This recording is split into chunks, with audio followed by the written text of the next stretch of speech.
Hey, peace, peace, peace, peace and power and elevation be to all you beautiful people out there. What's up, Brother Centavo? Thank you for coming through, Brother Centavo. Peace, peace, greetings to you. All right, so peace and power, elevation be to all you beautiful people out there. This your girl Tiffany coming through here live in effect. So today's topic, I am going to be dealing with slave rebellion.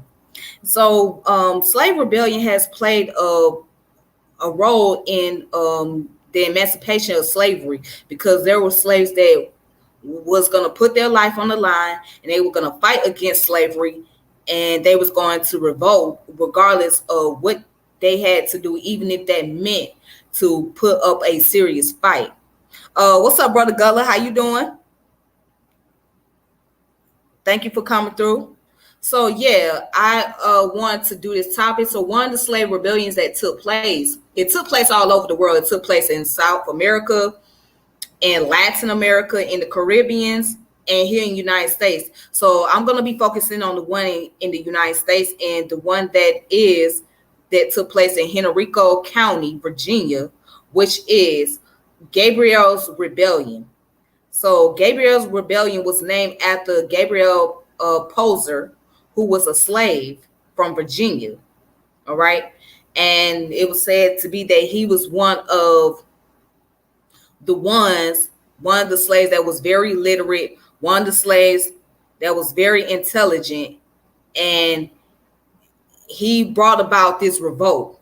So this is one of the reasons why the slave master didn't want the slaves to learn how to read at all, because they like, oh, it's going to cause a major problem. When you get the slaves out there and they start learning how to read, it becomes a problem. It becomes a serious problem. And now you got a bigger issue to worry about. So what I'm going to do is I'm going to present some sources, and then I'll present some information that you guys should check out on your own. So let's get into it about Gabriel Rebellion.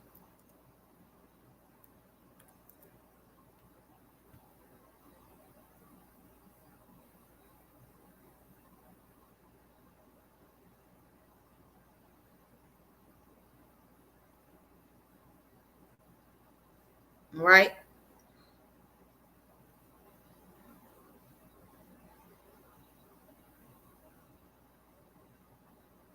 Give me 1 second, you guys.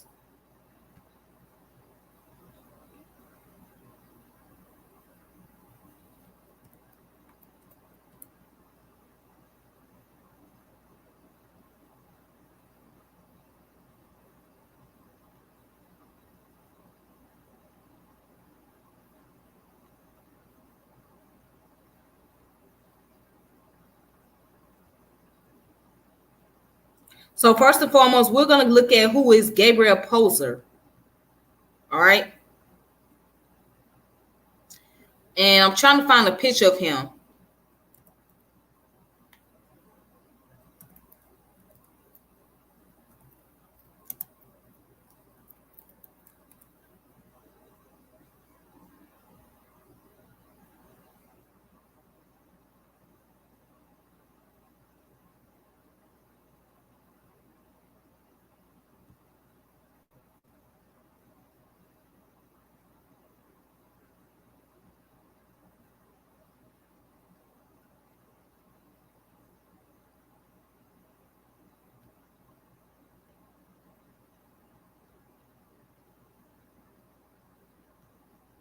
All right.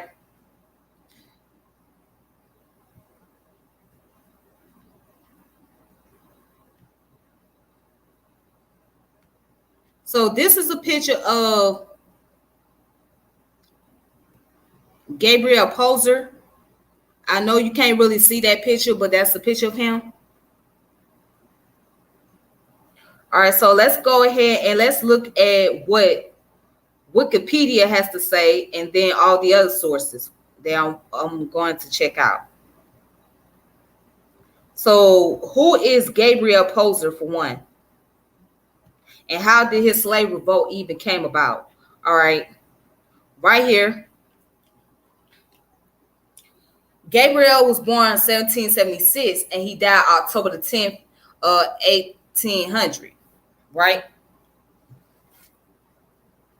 And it says, Today commonly known as Gabriel Poser, was a literate enslaved blacksmith who planned a large slave rebellion in the Richmond, Virginia area in the summer of 1800. Information regarding the revolt was leaked prior to its execution, and he and 25 followers were hanged. All right, so check this out. And it also says that Gabriel Prosser uprising was notable not because of its result. The rebellion was quelled before it could begin, but because of its potential for mass chaos and widespread violence. There were other slave rebellions, but this one most directly confronted the founding fathers with the chasm between the idea of liberty and their messy accommodation to slavery. Okay. It says Virginia and other states' legislators passed restriction on free blacks, as well as prohibiting the education, assembly, and hiring out of slaves to restrict their ability and chance to plan similar rebellions. So in 2002, the city of Richmond passed a resolution in honor of Gabriel on the 202nd anniversary of the planned rebellion. In 2007, Governor Tim Kaine gave Gabriel and his followers an informal pardon in recognition that his cause, the end of slavery and the furtherance of equality for all people, has prevailed in the light of history. Okay. All right. So let's go on. Let's go further down into his biography. Of course, it said he was born into slavery at Brookfield, a large tobacco plantation in Henrico County, Virginia. He and two brothers, Solomon and Martin, were held in bondage by slaveholder Thomas Poser, the owner of Brookfield. Gabriel was literate. He was one of the rare 5% of enslaved people of the colonial era who were able to learn to read and write. All right, check this out.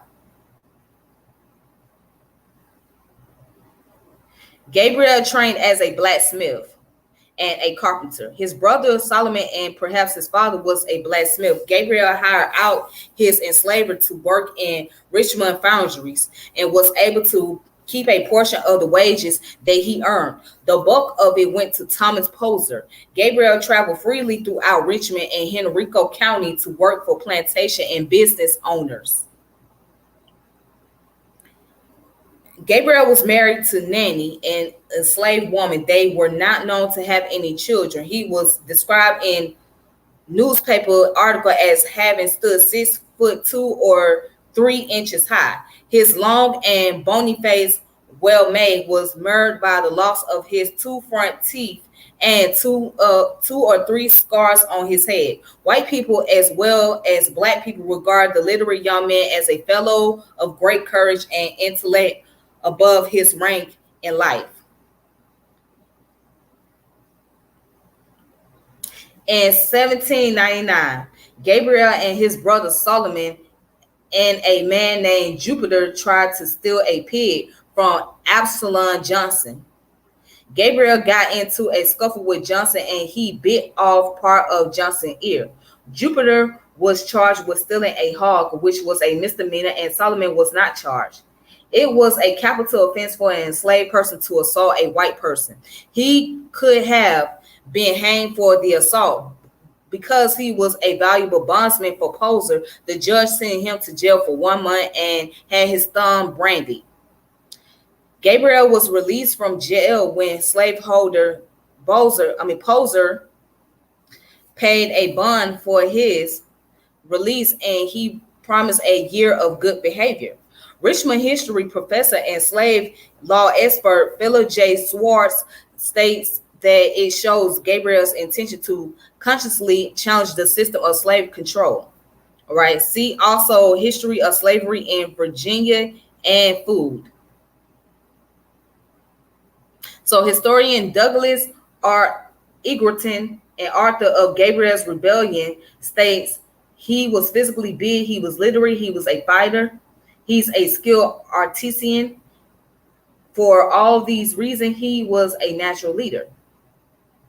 All right. Now, it goes into the background about the revolt. All right, it says in Richmond there were slightly more blacks than whites, with a total population of 5,700 in 1800. Richmond was a slave town with a community whipping post where slaveholders had punishment meted out in a public square. Enslaved men loaded a moved flatboats of tobacco and other cargo. Throughout the state in 1800, 39.2% of the total population were slaves. They were concentrated on plantation in the Tidewater region and west of Richmond. Gabriel, living in Virginia in the late 18th century, was influenced by the prevailing themes of liberty expounded by the supporters of the American, French, and Haitian Revolution. During his lifetime, the number of free people of color had grown markedly in the Upper South. Many slaves were manumitted thanks in part to the efforts of Methodist and Quaker abolitionists. Their number was augmented by free black refugees from the Haitian Revolution, many of whom had been slave owners themselves. Some Virginia slaveholders were nervous about the sharp increase in the number of free blacks in the slave state. All right. So as you can see,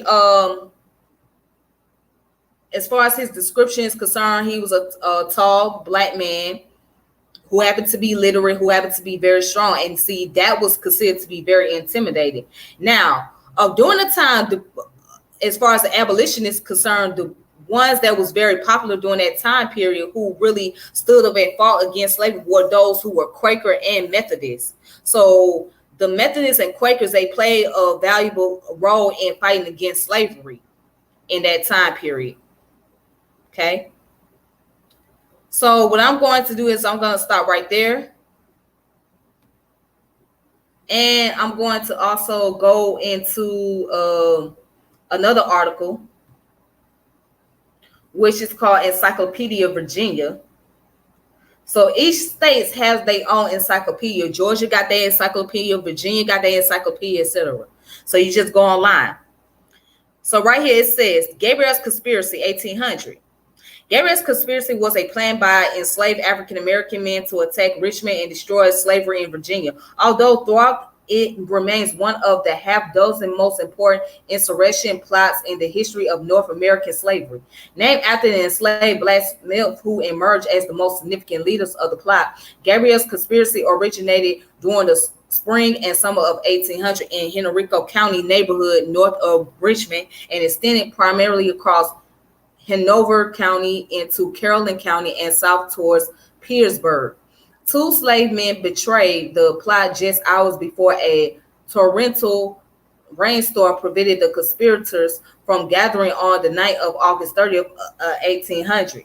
In response, Virginia authorities arrested and prosecuted more than 70 enslaved men for insurrection and conspiracy. 26 of those found guilty were hanged, and 8 more were transported or sold out of state, while another suspected conspirator committed suicide before his arraignment.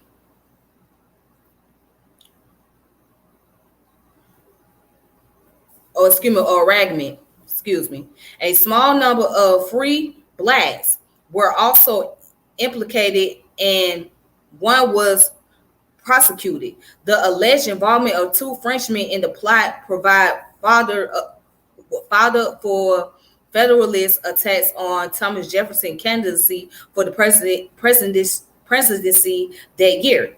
The aborted uprising also provoked refinements in the state slave laws at the next meeting of the General Assembly, including the adoption of transportation as an alternative to capital punishment for some slave offenders, and calls for an end to private manumissions and for the deportation of free blacks. Now, this coming from the website of Encyclopedia Virginia, if you guys want to look more into this. Okay. And of course, it goes down into the background.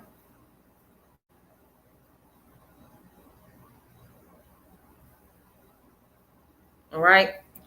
So basically, the revolt was planned, was getting ready to go into the process, but it was not successful because eventually it caught up with the government of Virginia, and when they found out who was involved in it, those individuals got punished. Some of them were sent off to jail, and there were those of them that were lynched. Okay. So you guys can look up more information, encyclopediavirginia.org.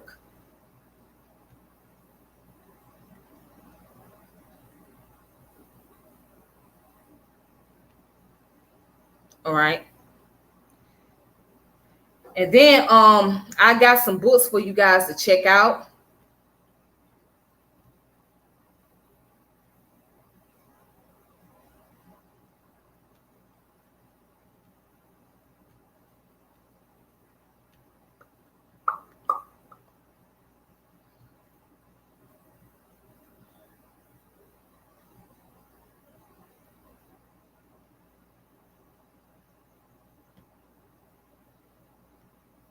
All right, I hope you guys can see that. Cool. So this book right here is called From Rebellion to Revolution, Afro-American Slave Revolts in the Making of the Modern World by Eugene D. Genovis.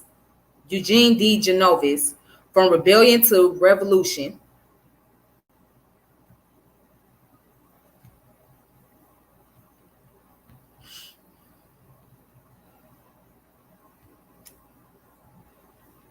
This book came out in 1979. All right, so it was written in 1979, but it's still prevalent. As a matter of fact, let's look into the book and find out more information about it.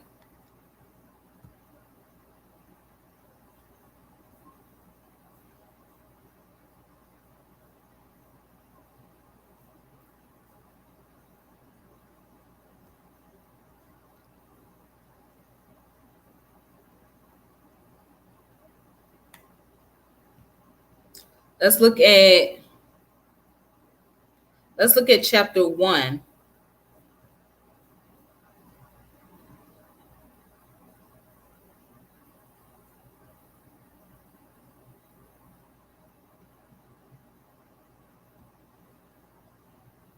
All right, so chapter 1, Slave Revolts in Hemispheric Perspective.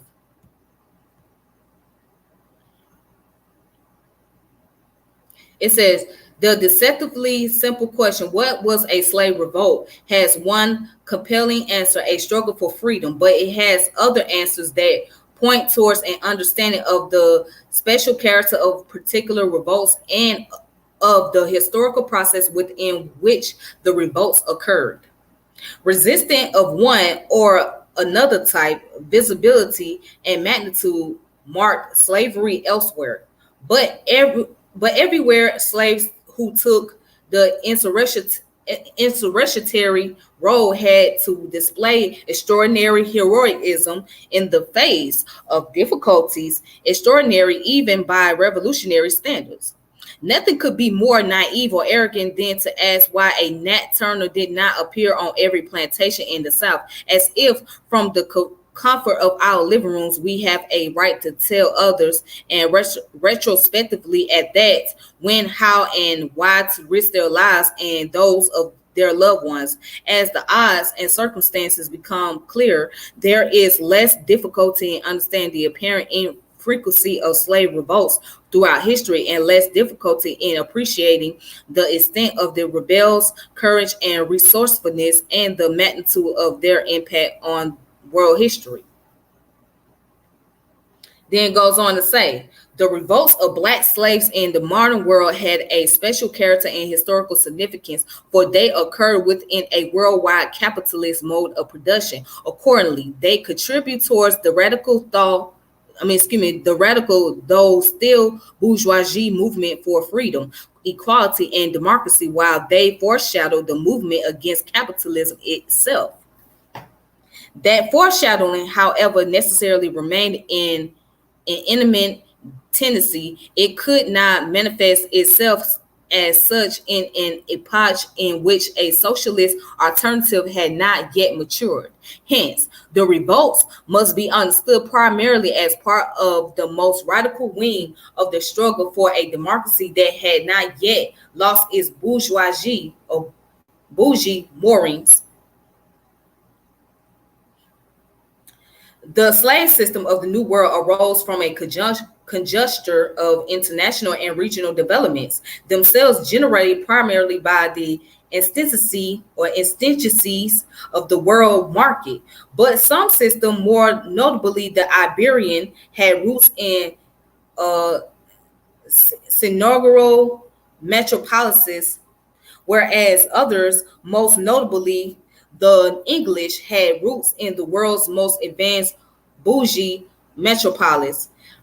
Regionally, conditions vary enormously.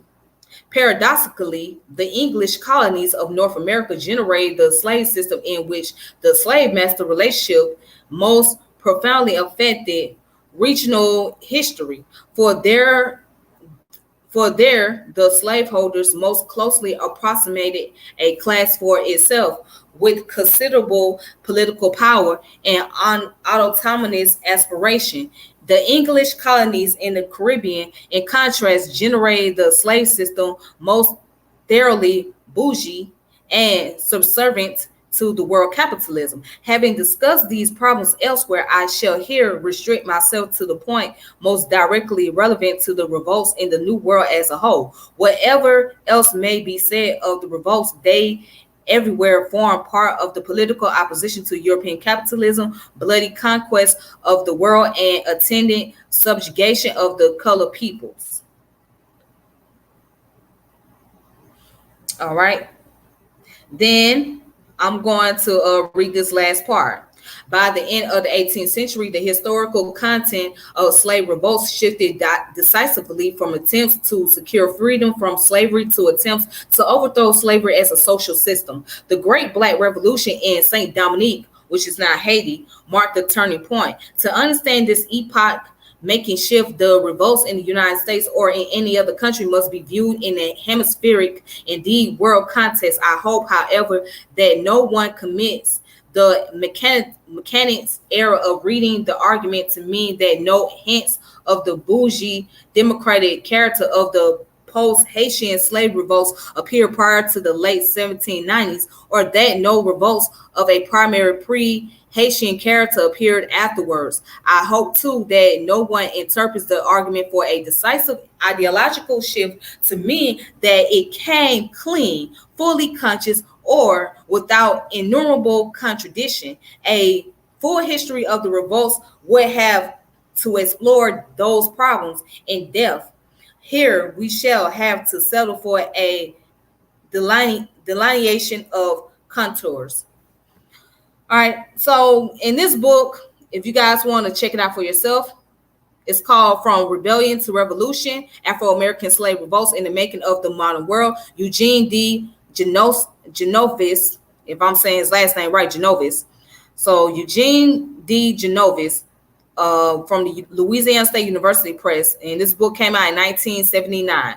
All right, so you guys can find it on, you can try to find it on Amazon, or you can go to your local Barnes and Nobles or any other places. So I would recommend you guys get this book right here, From Rebellion to Revolution. All right. Or if you need me to send some information to you all, I won't have no problem doing that. Just reach out to me. If you are on my Facebook friends list, reach out to me, and then I can be able to send some of the stuff to you guys, and you guys can read up on your own. So if you guys have me on Facebook or Instagram, I'll send it out to you. All right. Okay. So that's that information. Then I have another one regarding to the subject about Gabriel's rebellion.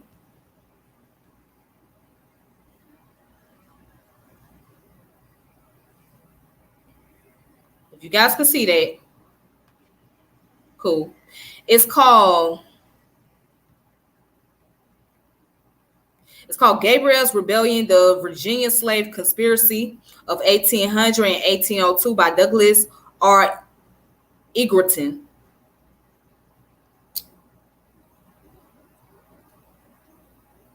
All right, so this book came out in 1993 at the University of North Carolina Press.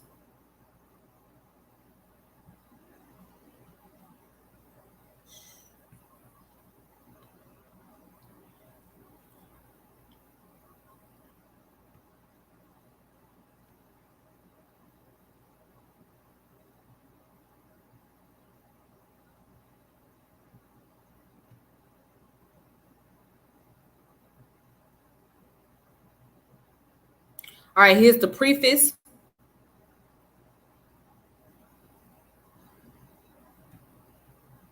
Let's go to chapter 1.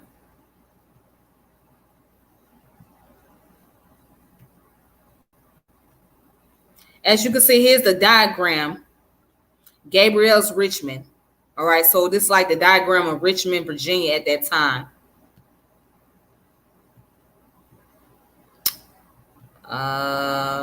There you go.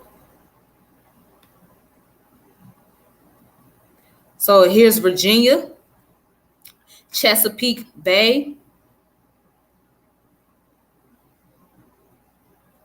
Then you got North Carolina area.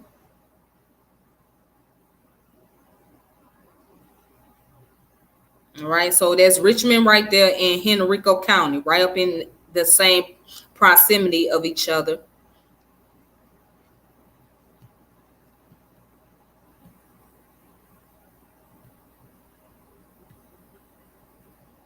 It says to be born in a free society and not to be born free is to be born into a lie, by James Baldwin. That's his quote. All right, so here's chapter 1. The Revolutionary Storm.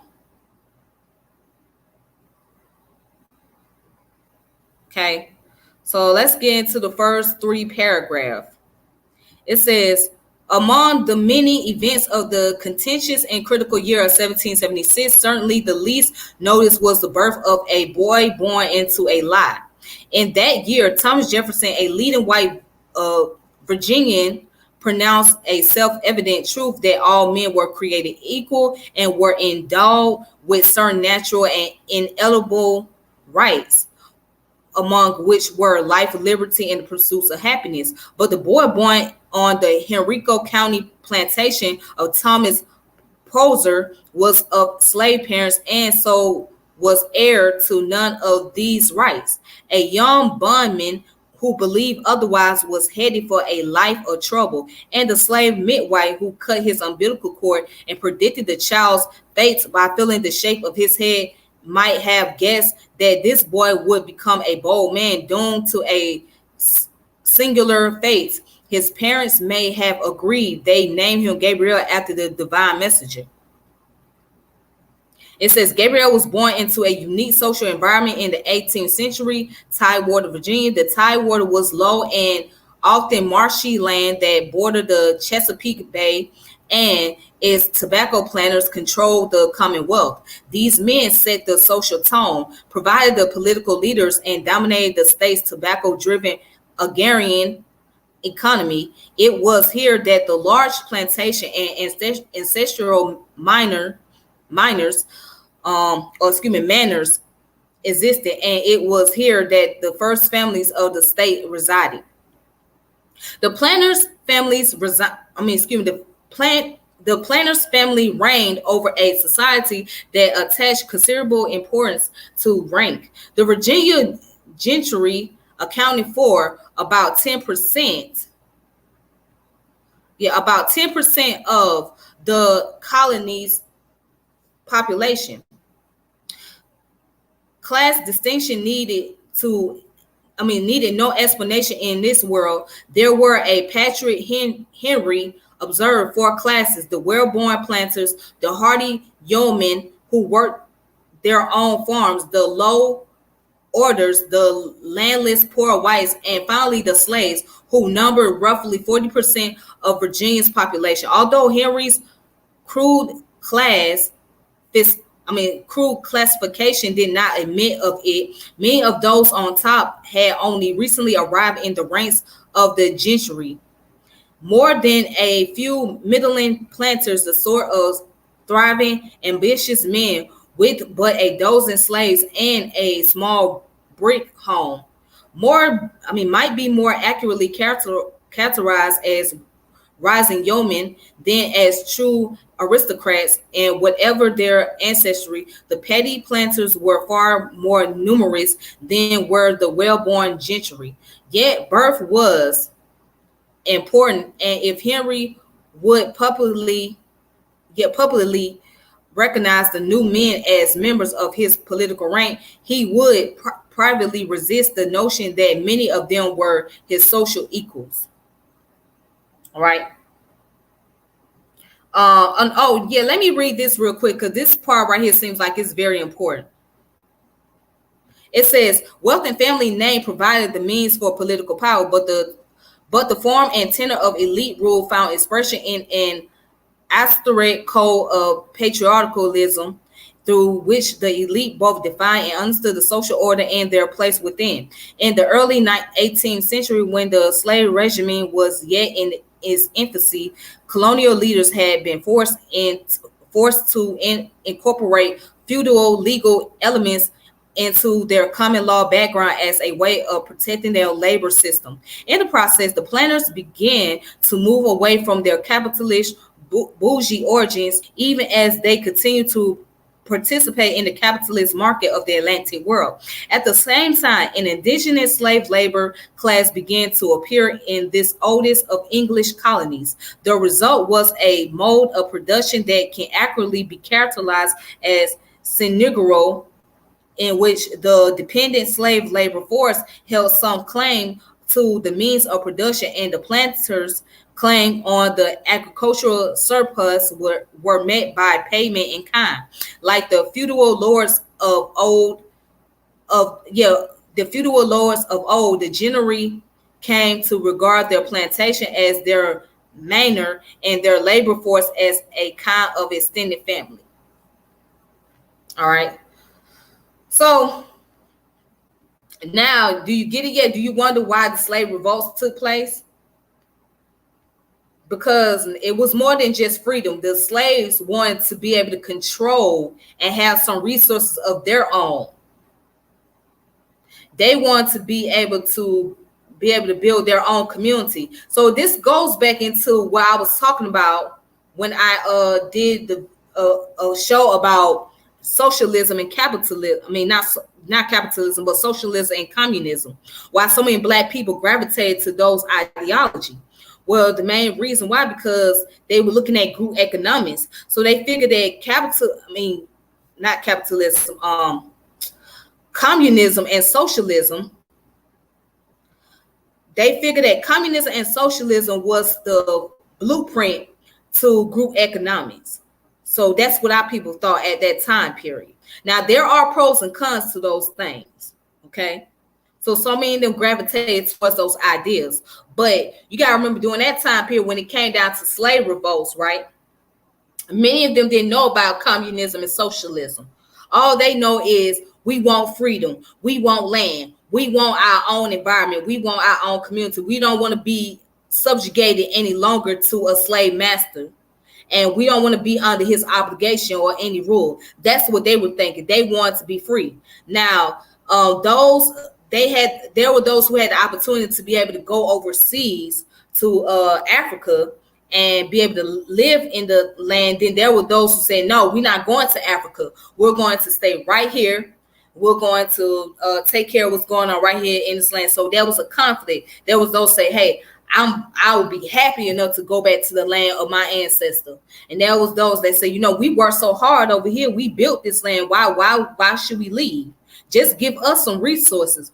Give us something that we can have. If you guys can live on land and y'all can take care of y'all family and pass down wealth, then why can we not pass down wealth to our family? That was the attitude of certain Black people. They feel like we shouldn't have to go anywhere. We should be able to make this our home and be able to live on this land that you call United States, so we can be able to pass the resources to our next generation, and their generation can have something. All right. So yeah, you guys can again make sure you guys check out this book, Gabriel's Rebellion: The Virginia Slave Conspiracies. And brother put up, this is why I say we got to study feudalism so closely. And you know what? A lot of us don't know about feudalism. Brother Gullah, a lot of us don't know about it because that's not a term that many of us have a conversation on. So a lot of people may not know about feudalism. You know, when it comes to the topic of dealing with like social economic, social class, etc.,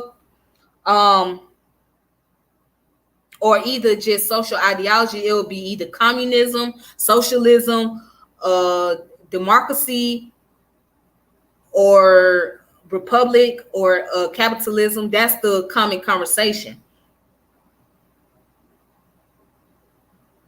All right. So let's go. And he says, feudalism kept a slave to the land, but not a person. Over here, we became property, watching both systems development, however, from the eyes of property. Feudalism kept a slave to the land, but not a person. So, in other words, yes, we were property at the time period. Our ancestors were property. They wasn't seen as, they wasn't seen as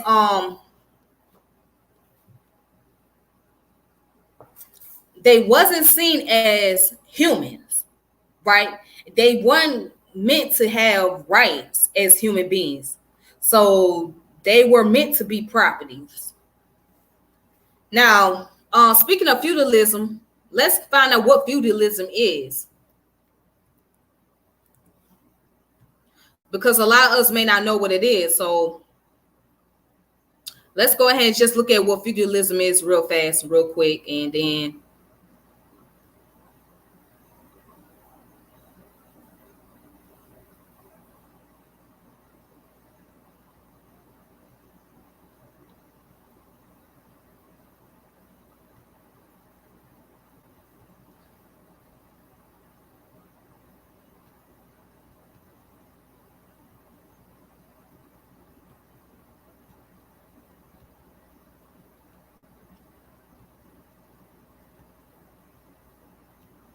all right, so let's look up the definition. There is no commonly accepted modern definition of feudalism, at least among scholars. The adjective feudal was in use by at least 1405, and the noun feudalism, now often employed in a political and propagandist context, was coined by 1771, paralleling the French feudalité.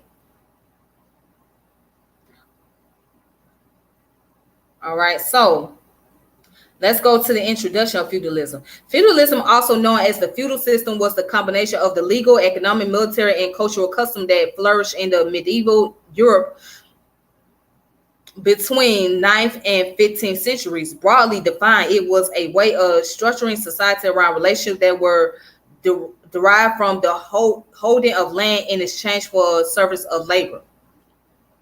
Although it is derived from the Latin word feudum or feudum, which was used during the medieval period, the term feudalism and the system which it describes were not conceived as a formal political system by the people who lived during the Middle Ages. The classic definition by Francois Louis Gonchov in 1944 describes a set of reciprocal legal and military obligation which existed among the royal nobility and revolve around the three key concepts of lords, vassal, and fets. And says a broader definition of feudalism as described by Mark Bloch, 1939, includes not only the obligation of the royal nobility, but the obligation of all three estates of the realm, the nobility, clergy, and the peasantry, all of whom were bound by a system of manorialism. This is sometimes referred to as feudal society since the publication of Elizabeth A.R. Brown's The Tyranny of a Construct and Susan Reynolds' Fits and Vassals, 1994. There has been ongoing and conclusive discussion among medieval historians as to whether feudalism is a useful construct for understanding medieval society. Okay. All right. So that's kind of like how United States is today. I mean, that's what it sounds like to me. It's kind of like how United States is today, because it sounds like there is some form of feudalism, even though we're under capitalism, but it sounds like some form of feudalism because, you know, you got this rank, you got this group right here, and then it goes down to this group that has this obligation, and this group got this obligation, and that group got this obligation, and that group got an obligation, and they rely on this group. So at the end of the day, you rely on the lower class, right, to do all the work, to bring in all the labor, to bring in all the production, the consumption, and the wealth, just so it can appease other groups of people. So people that's within the government rank, people that's in the military rank, people that's in the upper class rank, etc. So that's what it sounds like to me. It sounds like we are in a feudalist society. I mean, if we gonna think about it, I mean, just based on the definition alone. So it's like that chain of command taking place. But it's like at the end of the day, you're relying on those who in the lower rank to do what they gotta do in order to generate the wealth and have the production and have the consumption and etc. So I mean, but at the end, if we really want to get technical, we're dealing with the ecology as well. We're dealing with an ecosystem here too. So, but let me go ahead. Feudal Society, Social Classes, and Political Organization by Mark Bloch, Volume 1 and 2. All right, then. So if you guys want to check that book out, thank you, Brother Gullah. Feudal Society, Social Classes, and Political Organization. Make sure you guys check that book out. Oh, yeah, Robin Hood. But see, Robin Hood was on a mission, though. I mean, he was robbing the rich people. That's what he was doing. He was robbing somebody that was rich and giving back to the poor. That's what Robin Hood did.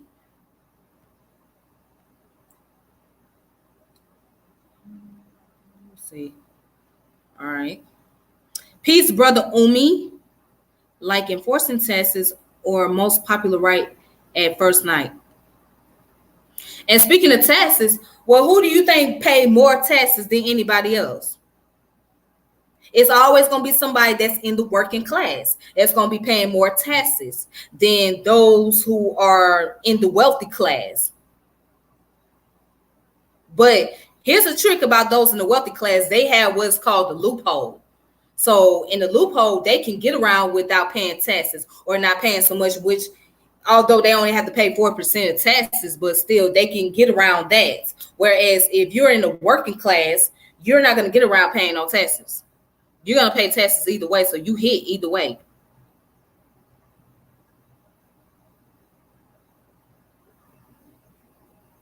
We are children of this order, sis.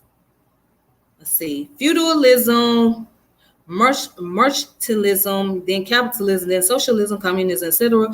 What through the biggest loop in the study, though, is the rise of nationalism. Of course, there wasn't no working class back then. Well, today we describe them as working class, but back then, no, they didn't use the term working class like we do now. They didn't use the term working class back then. They used either either you was a peasant or what's the other term? It starts with a P. Proletarian or something like that. But I know you was either a peasant or a proletarian or you was a slave. So yeah, there wasn't no such thing as a working class. I do agree with that. But now, if we talking about in modern time period, you have what's called the working class, lower class people. So, and speaking of class system, let's break down how the class system operates here in America. All right. So you have you have what's called the upper class. Then you have what's called the upper middle class. Then you have what's called the upper lower class. That's the upper class. And then the branches of middle class, right? You have the upper middle class, which is the lower upper class. And you have the lower middle class, which is the upper lower class. Does that make sense? The lower middle class / the lower upper class. All right. So that's the middle class. So middle class consists of upper middle class and lower middle class. And the upper class consists of upper class, upper middle class, and lower upper class. And then the lower classes consist of upper lower class, right, which is the working class, and the lower class. So the lower class is where you find the people that's in absolute poverty, that the people that's living below the income means, people that's living in like dilapidated areas, in deplorable condition and all of that. That's the lower class. So a lot of people don't know about these different various classes. Like I said, you got upper, middle, lower class, right? That's all we know. But there's like different subclasses of these classes, if that makes sense.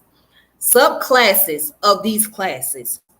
So, and they do exist. But the thing is, here's the thing about the middle class.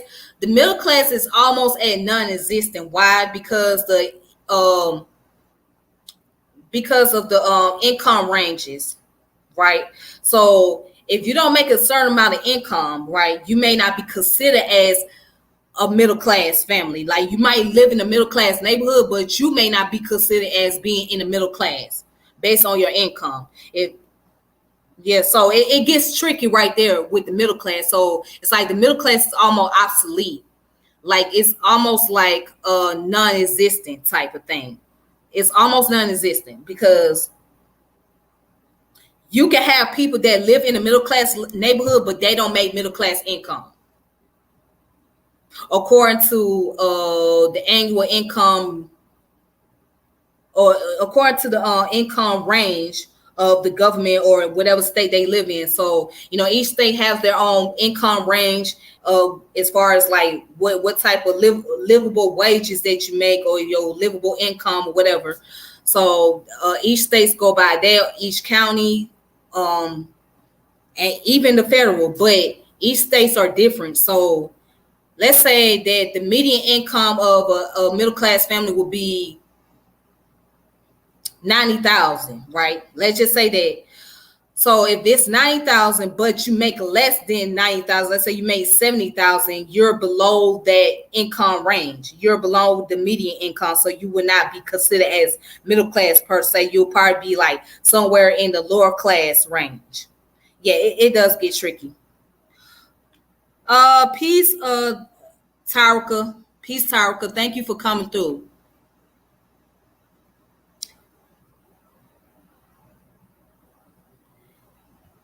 He put, I forgot about absolutism. This is key too to get these epochs and transitions in society. But you're on track, always following the changes in the mode of production in history or with culture, and you'll fish out good pictures. All right. You could be rich and not noble, and be noble and not royal, royal but not king. All this goes into feudalism, come into an end. I mean, I wouldn't argue against that. I would have to agree. I would have to agree. I mean, that sounds agreeable because everybody may not get that rank or get those labels. You know what I'm saying? So that can be that I can agree with. So I'm not arguing against that. but the structural problems roll over each shift.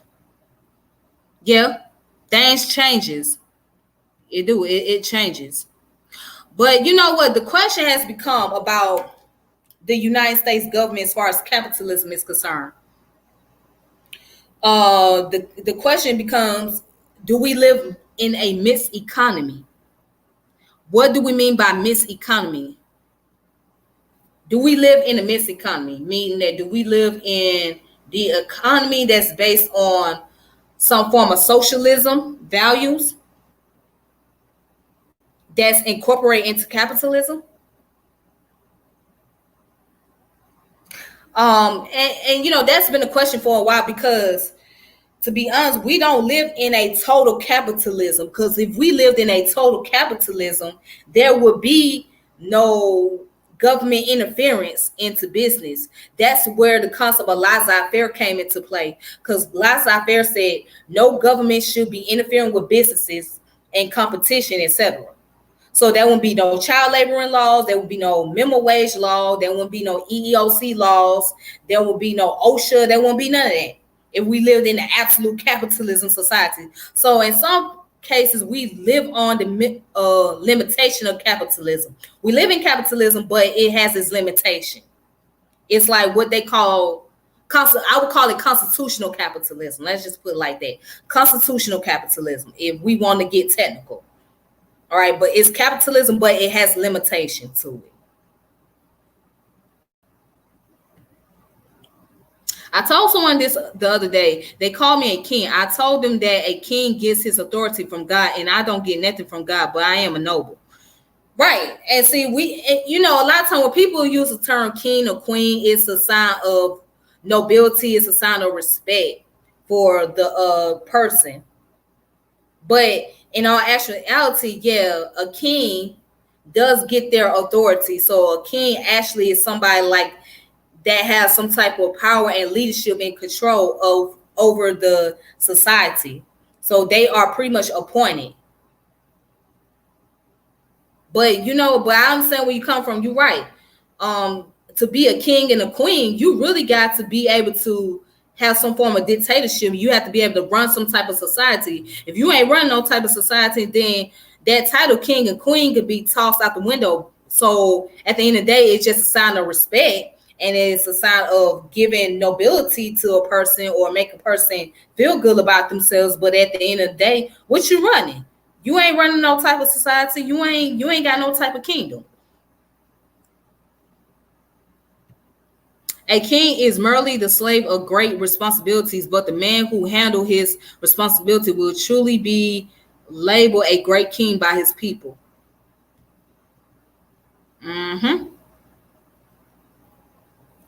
Yep. Okay, so let me go ahead and stop sharing. I have, like I said, you guys check that book out. And also, real fast, I want you guys to check this book out too. So this book is called Black Rebellion: Eyewitness Account of Major Slave Revolt by Sujan Das. Sujan Das is Dr. Supreme Understanding. So if you guys don't know who Dr. Supreme Understanding is,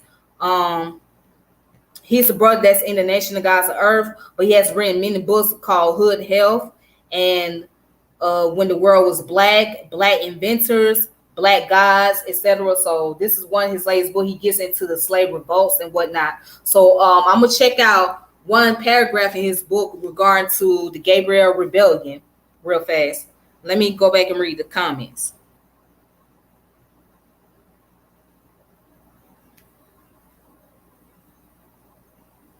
This is how nobles fought royals.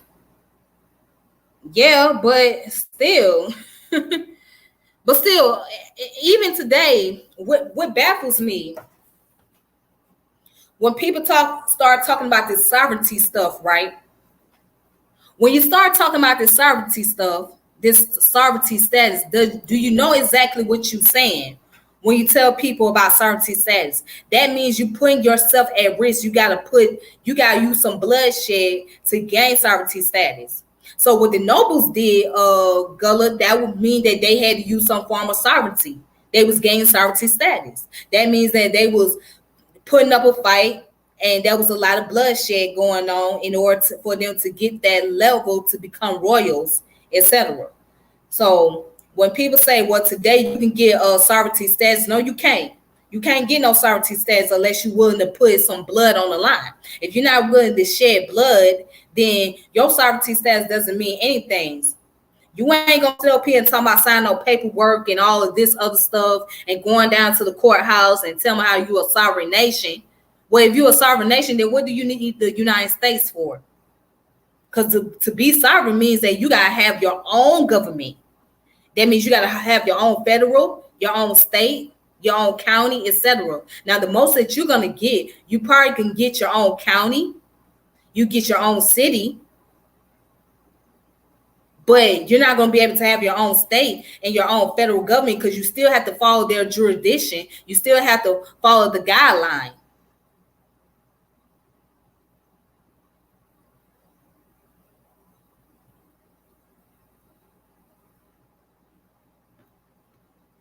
But other than that, you ain't finna, you not finna get that sovereignty status correction stuff through no paperwork and none of that. It's not gonna work.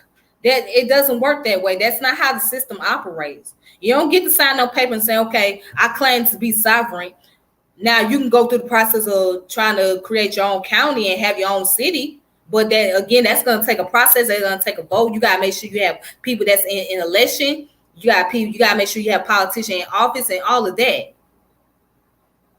But other than that, you ain't finna have no sovereignty.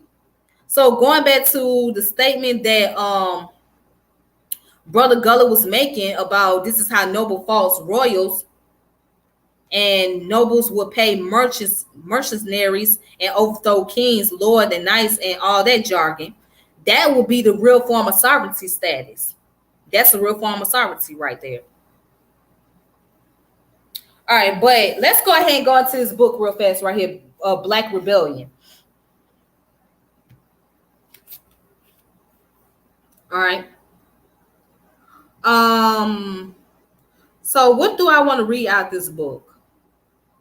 Okay, so in this book it says on September the 8th of 1800, a Virginia correspondent wrote thus to the Philadelphia United States Gazette: "For the week past, we have been under momentary expectation of a rising among the Negroes who have assembled to the number of 900 or 1,000 and threatened to massacre all the whites. They are armed with desperate weapons and secret themselves in the woods. God only knows our fates. We have strong guards every night under arms." And then it goes on to say, it was no wonder if there were foundation for such rumors. Liberty was the creed or the cant of the day. France was being disturbed by revolution, and England by Clarkson. In America, slavery was habitually recognized as a misfortune and an error only to be palliated by the nearness of its expected end. How freely anti-slavery pamphlets had been curriculated in Virginia, we know from the priceless volumes collected and annotated by Washington and now preserved in the Boston Antenatum. Jefferson's note on Virginia itself, an anti-slavery tract, had passed through 7 editions. Judge St. George Tucker, law professor in William and Mary College, had recently published his noble work, a dissertation on slavery, with a proposal for the gradual abolition of it in the state of Virginia. From all this agitation, a slave insurrection was a merely corollary with so much electricity in the air. A single flash of lightning foreboded all the terrors of the tempest. Let but a single armed Negro be seen or suspected, and at once on many a lonely plantation there were trembling hands at work to bar doors and windows that seldom had been even closed before, and there was shuddering when a gray squirrel scrambled over the roof, or a shower of walnuts came down clattering from the overhanging boughs. Called the Gabriel defeat. Okay. So again, you guys can check this book out if you want to learn more about the slave rebellion, an eyewitness account of major slave revolts by Dr. Sujan Das, also known as Dr. Supreme Understanding. So you guys check this book out. The reason why I recommend a lot of his book is because he really gets into a lot of historical information. A lot of them are very accurate for the most part. So he does talk about a lot of accurate things that's regarding to Black history. So and there might be some information that might be inaccurate. I could be honest with you about that, but for the most part, 80% of his stuff, or about good 90% of the stuff in his book, are very accurate. So I always recommend people, if you getting started with consciousness, that you need to start off reading Supreme Understanding's book, the Science of Self book, the When the World Was Black, and the Science of Self book, and When the World Was Black, volume 1 and volume 2, Hood Health, and also Black People Invented Everything, the Black Rebellion book. You guys need to check out those books. Like that's a beginning start to elevate into being able to open up doors, opportunity to learn more and to gain thorough knowledge. So I would recommend starting off from that beginning.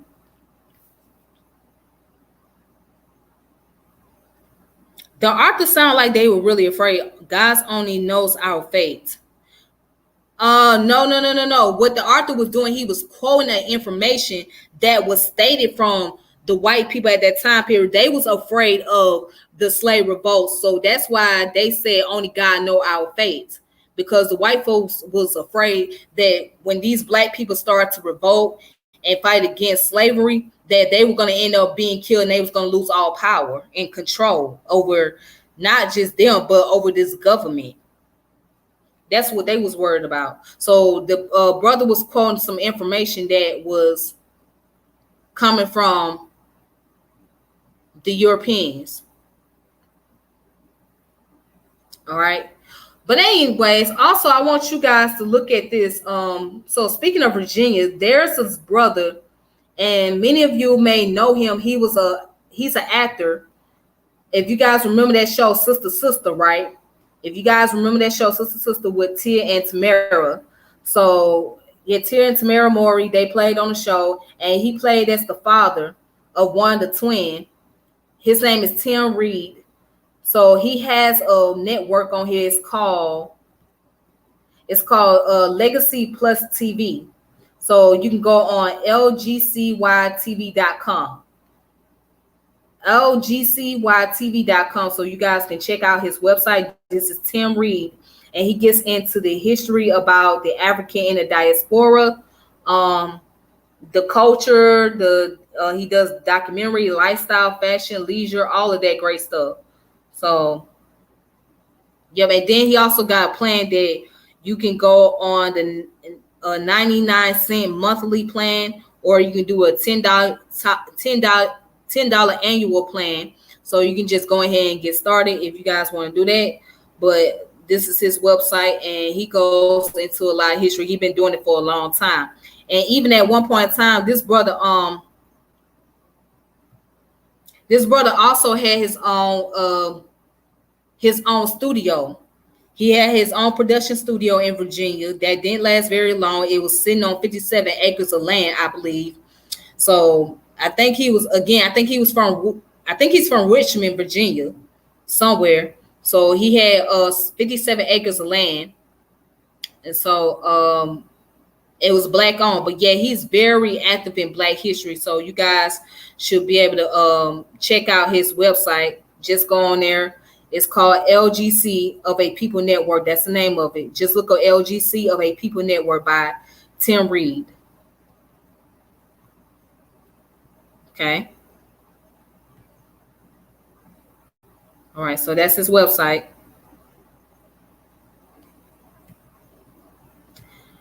All right. So anyways, I'm going to go ahead and get off of here. So thank you guys that's been watching, for tuning in, and been very supportive of my channel. I appreciate that. Thank you for subscribing.